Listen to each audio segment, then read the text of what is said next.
اقرأ باسم ربك الذي خلق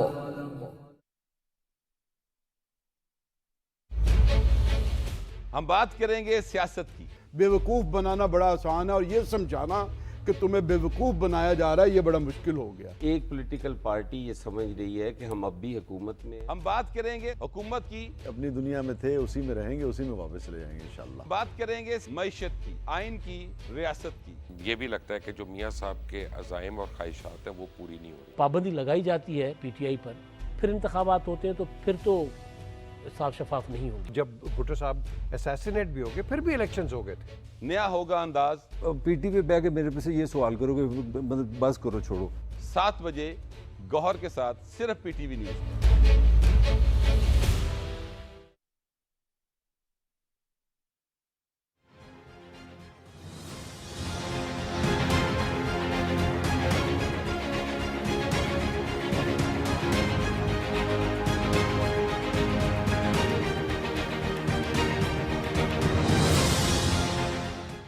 welcome back after the break. آپ دیکھ رہے ہیں پروگرام ڈیبیٹ ایٹ 8۔ میں ہوں حمید انور اور ہم بات کر رہے تھے جو میڈیکل اسٹوڈنٹس ہیں کس طرح جو ہمارے حکومتی ادارے ہیں یا ہسپتال ہیں ان کو سپورٹ کرتے ہیں، وہیں سے پڑھنے والے اسٹوڈنٹس کس طرح ان کو سپورٹ کرتے ہیں، کیونکہ ظاہر ہے جب ہم گورنمنٹ ہاسپٹلس کی بات کرتے ہیں تو یقیناً بہت فعال انداز سے کام کیا جاتا ہے، یہاں پر بہت خوبصورت انداز سے کام کیا جاتا ہے، ہر آنے والے شخص کو فیسیلیٹیٹ کیا جاتا ہے۔ ایسا نہیں ہے کہ جس طرح پرائیویٹ سیکٹر میں ہم دیکھتے ہیں بہت سے کیسز آتے ہیں کہ جی کبھی بہت سارا پیسہ چاہیے یا کبھی بہت سی ایسی ریسورسز چاہیے کہ جہاں پیشنٹ جو ہے وہ سفر کرتا ہے۔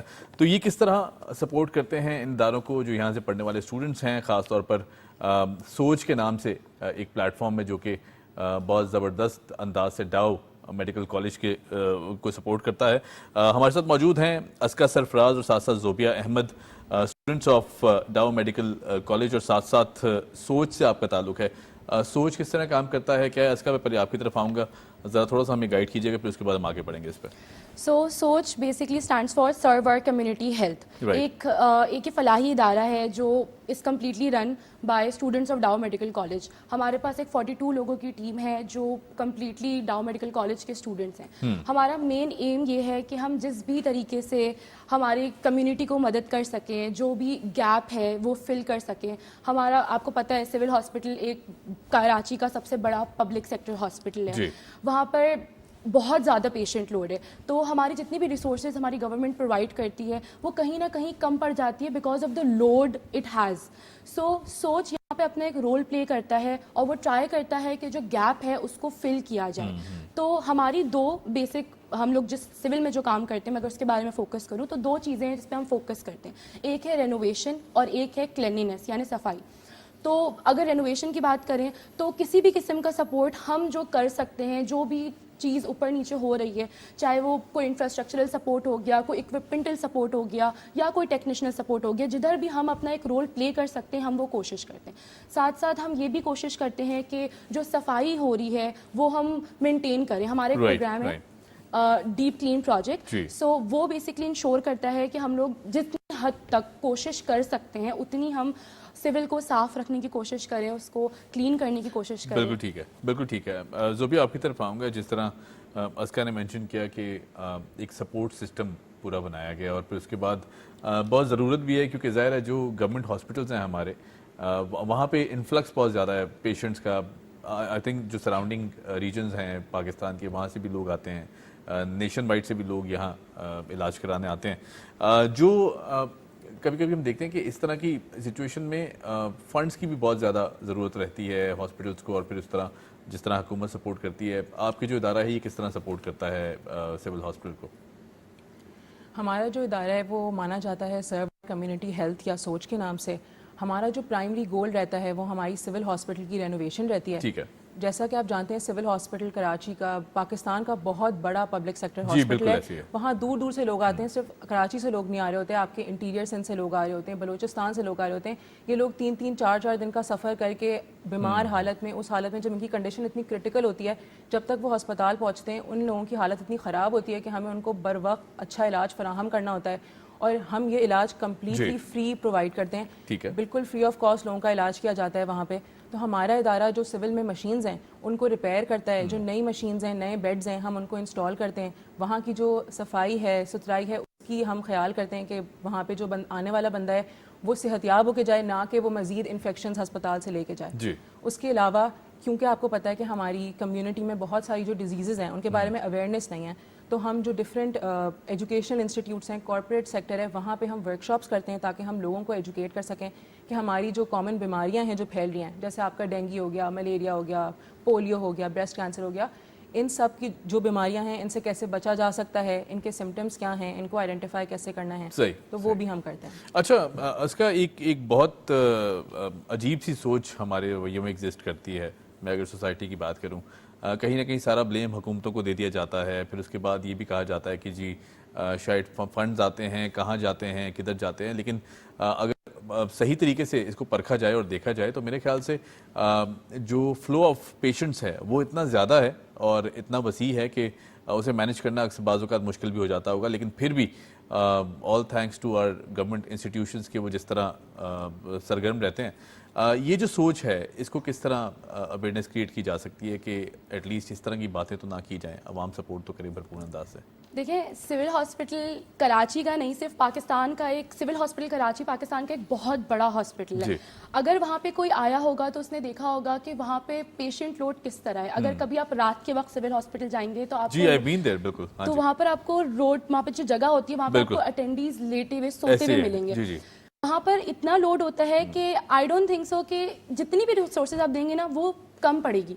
گورنمنٹ ہماری بہت کوشش کرتی ہے, جتنی ریسورسز دیتی ہے وہ بہت ہوتی ہے, but just because of the influx of the patient وہ اتنے زیادہ ہوتے ہیں نا کہ کہیں نہ کہیں وہ شارٹ پڑ جاتی ہیں. سو دس از دا ریزن کہ اگین ہر چیز گورنمنٹ کا نہیں ہوتا ہے. ہم لوگ بھی we are coming from a privilege background, and I feel like کہ جو بھی انسان پریویلیج بیک گراؤنڈ سے آ رہا ہے وہ اس کی رسپانسبلٹی بنتی ہے کہ they pay back to the community, and this is where our organization stands. تو آبویسلی جتنا گورنمنٹ کر سکتی ہے وہ کرتی ہے, بٹ جتنا گیپ رہتا ہے we at least being privileged people try our best کہ ہم اس گیپ کو فل کریں, چاہے وہ کسی بھی طریقے کا ہو. رائٹ. اچھا, کوئی awareness campaigns Umang the students یا پھر باقی جو اسٹوڈنٹس ہیں, کیونکہ ظاہر ہے سارے تو اس آرگنائزیشن سے تعلق نہیں رکھتے آپ کی, لیکن ان کو کس طرح کوئی اویئرنیس کیمپینز چلائی جاتی ہیں, یا پھر پبلک یا جو پیشنٹس وہاں آ رہے ہیں انہیں کس طرح موٹیویٹ کیا جاتا ہے؟ ہماری جو اویئرنیس کیمپینز رہتی ہیں وہ ہم 2 فرنٹس پہ کرتے ہیں.